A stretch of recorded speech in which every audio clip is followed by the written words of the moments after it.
here, maybe in the rebuttal, we could talk a little bit about, from the Republicans, what you see in terms of tax reform.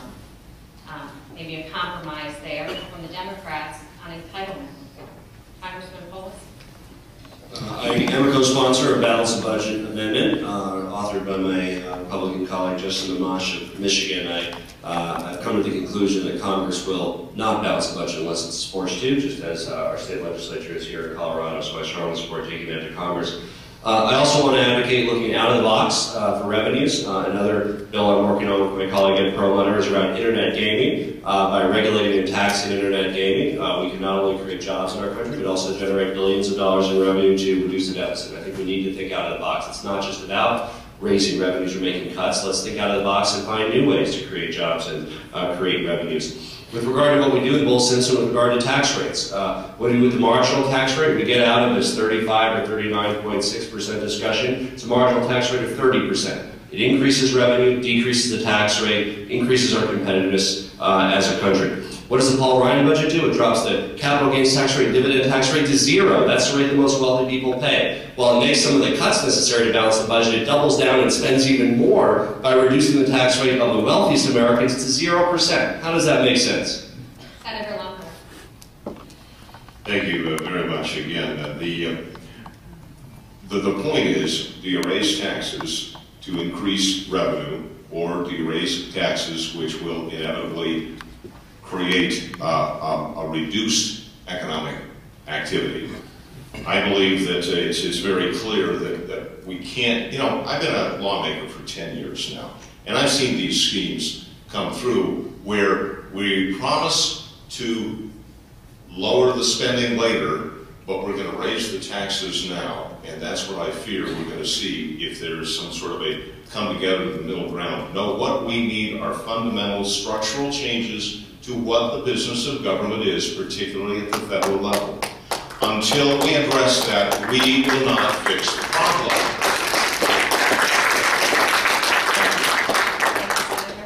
Congressman Gardner? For our next question. Next to jobs and the economy, maybe the most important issue in this election is health care. And our question is, will the Affordable Care Act fix our health care system issues, particularly related to the health care needs of our seniors? We'll start with you, Senator Lumper. No, it will not. It will continue the problems that we see because it puts the government more and more and more in charge of our medical decisions, and particularly when it comes to that most important area for each one of our lives and those of our families of medical decisions for your well-being. Instead of the patient and the doctor put together, you've got the federal government coming right in the middle of it. Obamacare, and I've served on the Health and Human Services committees in the House and the Senate in the Colorado legislature. I'm in the Legislative Oversight Committee for the healthcare exchange that's being set up here in Colorado. I've been watching this on the front row. And what I see coming out of Obamacare is two things. One, I believe it's a dysfunctional system that will ultimately fail, and I believe everybody knows that. It doesn't work for employers, it doesn't work for insurance companies, and it will, and this leads me to the second point, it will lead to rationing of medical care for the patient. And the older you get, the more the rationing is. This is a deep concern that I have, that people don't realize that, and it's inevitable. If the government is going to be in charge of your medical care, you look at any other country, the way they control that is by limiting what's available. And again, the older you get, the less there is available for you. This is an issue we have to come to terms with. We need free market solutions. We need to expand the HSA systems. We need to have interstate purchasing of medical insurance. We need to have policies that work, not policies that put Washington in charge of our medical lives.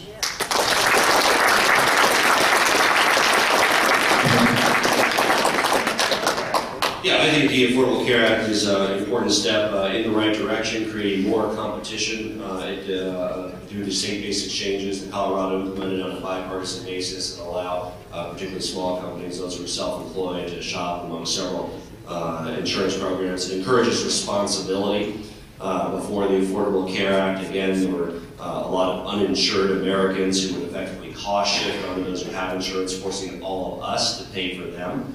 Now, many more Americans under the Affordable Care Act will have insurance on their own, bought in a competitive marketplace. There is no part of Obamacare that puts government in charge of your medical care. Even the government paying piece, Medicare, and there's probably people on Medicare in the room if there's some seniors. Of course, they choose their doctor, they choose their program. It's the government as a payer, not as any entity that chooses what doctor you go to or what you do. And I don't think there's anybody on either side of the aisle that advocates for that.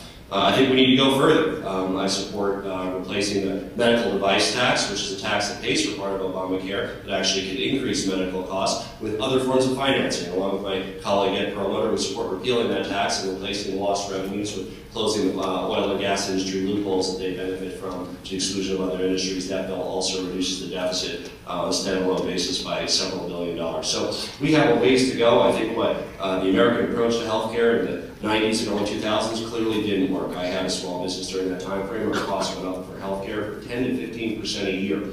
I think that as the Affordable Care Act is implemented in 2014, we'll start reining in those costs. Do we need to do more? Absolutely. But are getting uninsured Americans on the insurance rolls a first step? Yes. It's increasing competition among private insurers to make sure that there's not a monopoly or oligopoly with regard to healthcare choices? Absolutely. And empowering patients to have that choice in healthcare and make sure that they can choose their doctor and make sure that neither government nor monopoly gets in between them and their medical decisions.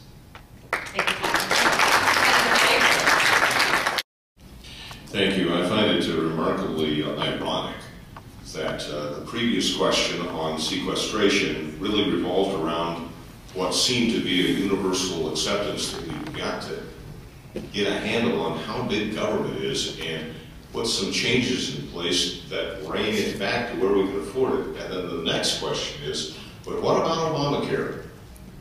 And there are those up here who are staunchly defending this largest of all government programs now being put in place. Just apply a little bit of common sense logic. How does this picture fit? Obamacare, as I said earlier, I believe is designed to fail. I believe it was set up by those who ultimately want to see a single-payer system.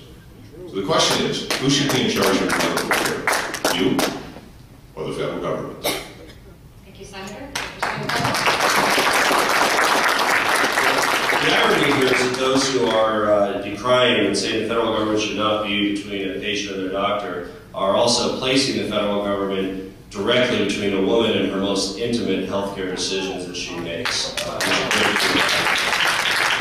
Look, one of the things the Affordable Care Act does is it actually helps people get off of government health care. Let's talk about government health care, Medicaid, Medicare. One of the problems with Medicaid is the incentive that it creates. And here in Adams County, I've met with many families that a single woman working with 2 kids can't even take a raise at work or take on an extra job for 20 hours a week on top of 40 because it raises her above the income threshold for Medicaid. She loses thousands of dollars in benefits for that small additional earning that they can do. What do we do with the Affordable Care Act? We replace that cutoff point with the sliding scale. So there's actually an incentive to work hard, incentive to work those extra hours a week, an incentive to take a second job, an incentive to lift yourself out of poverty so that, yes, someday you can afford the insurance by yourself. But in the meantime, rather than 100% being cut off at the Medicaid income threshold, there's a sliding scale of support through a voucher program, all the way up to several 100% of the poverty level.